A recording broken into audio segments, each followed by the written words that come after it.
Bismillahirrahmanirrahim. Alhamdulillah wassalatu wassalamu ala Rasulillah wa ala alihi wa sahbihi wa man wala amma ba'du. Apa khabar hadiah sekalian, para penonton yang dihormati lagi dimuliakan. Baik, ada satu persoalan yang dilontarkan berkaitan dengan bentuk seksa kubur kan. Ni alam kubur. Kita nak cerita berkaitan dengan apa yang akan berlaku di alam kubur. Dia panjang cerita dia. Dia ada seksaan, ada kenikmatan. Jadi apakah contoh-contoh bentuk seksaan? InsyaAllah saya cuba untuk merungkaikan apakah bentuk-bentuk seksaan yang bakal dialami oleh mereka yang bersifat derhaka ketika mana di muka bumi ini tidak mahu menjunjung titah perintah Allah. Maka sudah pastinya akan merasai yang namanya seksa kubur. Orang yang merasai seksa kubur, kita khawatir dan risau bahawa di akhirat nanti akan berlanjutan dia punya seksaan. Setiap orang tidak pernah tahu berapa lama seksaan itu akan dijalankan. Sebab alam kubur tidak macam alam dunia, satu hari berjalan. Kita pun tak faham dan juga tidak mengetahui bagaimanakah sistem apabila telah meninggal dunia. Dalam kubur, bagaimanakah timetable dan pelaksanaan waktu dan sebagainya. Jadi itu semua adalah pada rahsia Allah kan. Tak pernah lagi ada orang balik cerita, oh alam kubur begini. Kalau ada memang ramai lah orang masuk Islam. Tapi ceritanya tak ada. Oleh demikian, berpandukan pada hadis-hadis Nabi dan juga satu kitab yang cukup baik untuk dirujuk, iaitu kitab Imam Al-Qurtubi. Tuan kitab menyatakan bahawa ada beberapa bentuk yang dikatakan sebagai seksaan kubur. Yang pertama sekali ialah himpitan kubur. Bahkan kata Nabi SAW dalam sebuah hadis, setiap orang akan merasai himpitan kubur.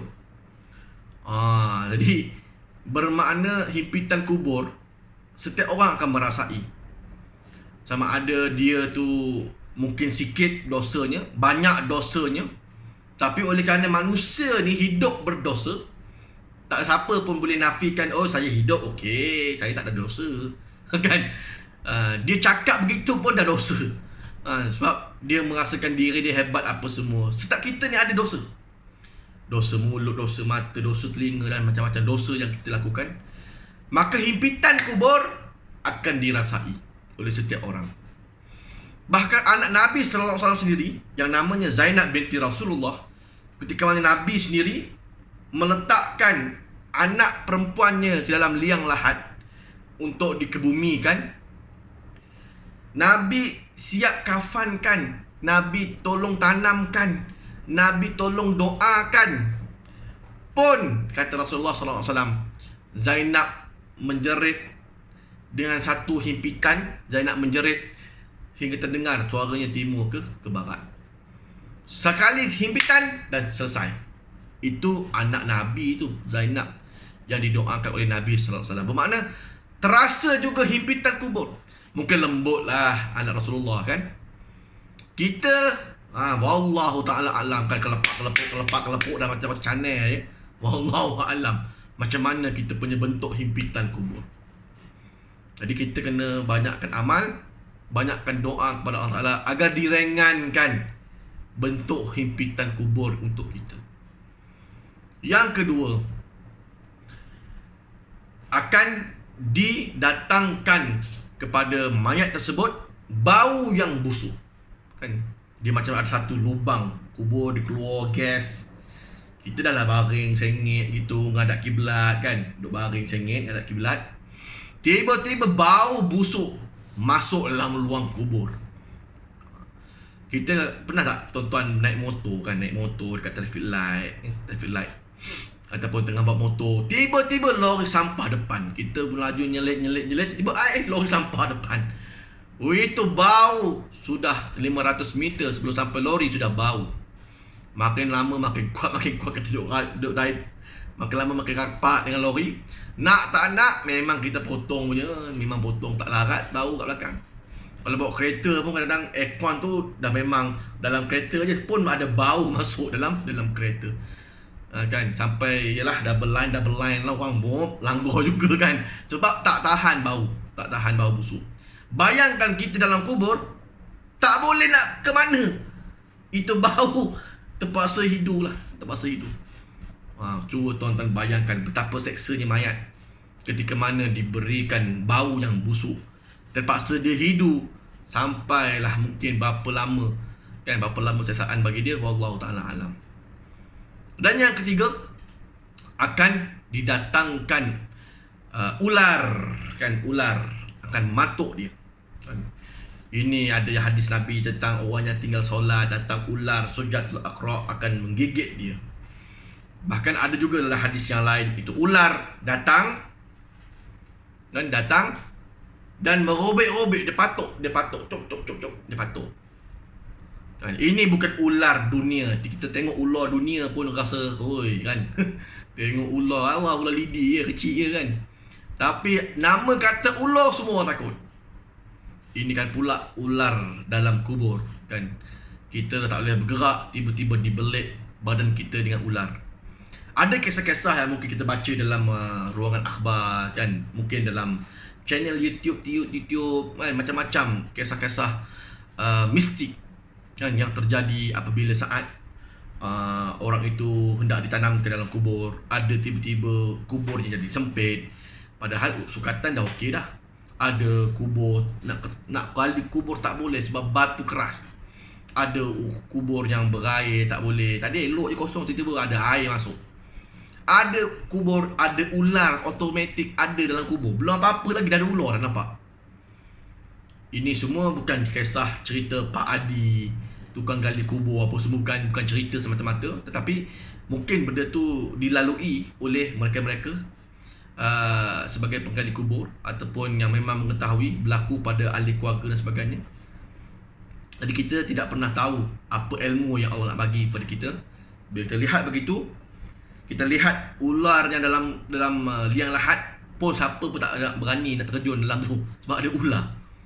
Tetapi bayangkan, dia mayat, tiba-tiba Allah takdirkan ada ular akan membelit dia kerana kau tidak sembahyang, kerana kau dulu seorang yang hidupnya tidak baik, maka ular tadi akan menggigit dia sampailah hari kiamat. Seterusnya, bentuk siksaan yang seterusnya dalam azab kubur adalah akan dipreviewkan tempat yang bakal diinak oleh dia di akhirat nanti. Bermakna kalau amalan dia jahat, akan dipreviewkan, dipratontonkan api neraka. Neraka tempat yang bakal diduduk besok di akhirat. Ada orang kata, Allah, setakat tengok api apa ada hal. Ini bukan api dapur gas kita kat belakang tu kan. Ini api neraka. Kemudian pula yalah, kita tak boleh nak gerak, duduk kita baring, dipratontonkan di muka kita. Inilah dia tempat yang bakal kau duduki, kata malaikat. Kita tengok satu api tiba-tiba melahap bahagian api yang lain, menjulang-julang api. Cukup terseksa, terpaksa tengok waktu, terpaksa tengok tempat yang bakal dia duduk besok di akhirat. Begitu dahsyat sekali azab kubur kan. Kemudian salah satu lagi bentuk azab kubur adalah akan dirobekkan dada kan, akan dirobek dada. Ini khusus kepada wanita kan, dirobek-robek dada ni. Kerana apa? Kerana dahulunya wanita tadi ini ada anak, tetapi dia tidak menyusukan anak ni secara syar'i kan. Ada anak tapi oleh kerana nak jaga badan, nak langsing, itu anak hantar bagi nenek dengan orang lain kan. Bagi susu tak junjung ke, bagi susu lembu ke apa semua. Dia sendiri sebagai mak tak nak pun nak menyusukan anak dia sebab jaga badan, takut gemuk dan sebagainya, takut body tak cantik dan sebagainya. Itu jaga baik-baik, kerana amaran daripada Nabi akan ada robekkan besok, dirobek-robek dadanya kerana tidak mahu menyusukan anak secara syarak. Kalau ada masalah tu lain, masalah sakit apa semua tu tak ada masalah. Tapi ini sengaja kan, kerana kerana nak menjaga diri dan sebagainya, untuk nampak lawa dan sebagainya, maka itu tidak boleh, tak dibenarkan. Maka itu antara contoh bentuk-bentuk azab kubur. So kita kena selalu berdoa lah, doa kan, Allahumma inni a'udzubika min azabil qabr. Ya Allah, ya Tuhanku, jauhi aku daripada azab kubur. Allahumma inni a'udzubika min azabil qabri.